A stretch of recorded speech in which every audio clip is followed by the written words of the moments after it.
বাইরের ওয়েদারটা যদি এত সুন্দর হয় তাহলে কি আর বাসায় বসে থাকা যায় বলেন তো। তাই তো বের হয়ে গেছি একদম বাসার সামনে সাগর পাড়ে।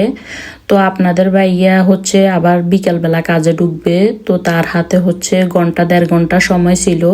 তো সে বলতেছে চলো তাহলে, যেহেতু বাইরের এত সুন্দর একটা ওয়েদার, চলো একটু বাইরের থেকে ঘুরে আসি। তো আমাদের বাসার সামনে সাগর পাড়ে বের হই। তো আপনাদের ভাইয়া বলতেছে যেহেতু বের হয়েছি চলো পিৎজা অর্ডার দিই। যদিও আমি বিকালবেলা দেখা যায় যে খাবার খাইছি, ওই দিন দুপুরের খাবার খেতে আমার অনেক লেট হয়, তো যার জন্য হচ্ছে মানে একদমই খিদে ছিল না, যেহেতু লেটে খাওয়া দাওয়া করছি। তো তারপর আপনাদের ভাইয়া বলতেছে যেহেতু বের হয়েছি কিছু একটা নিই, তো আমরা হচ্ছে বাইরে বসে খাবো, তো এখান থেকে হচ্ছে একটা পিৎজা অর্ডার দিই।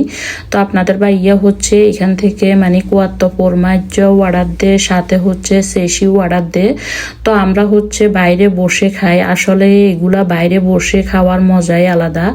তো এখন হচ্ছে আমরা পিৎজা খেয়ে চলে আসি বারে, আর বের হব কাপুচিনো খাবো না সেটা কি হয়।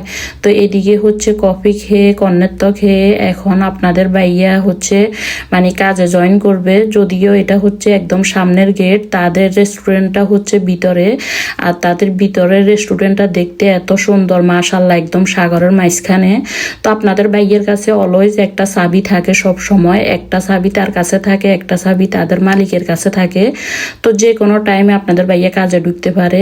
তো যাই হোক, এখন হচ্ছে আপনাদের ভাইয়াকে বিদায় দিয়ে আমরা বাসায় চলে আসি। তো আমার ভিডিওগুলো আপনাদের কাছে কেমন লাগে জানাবেন।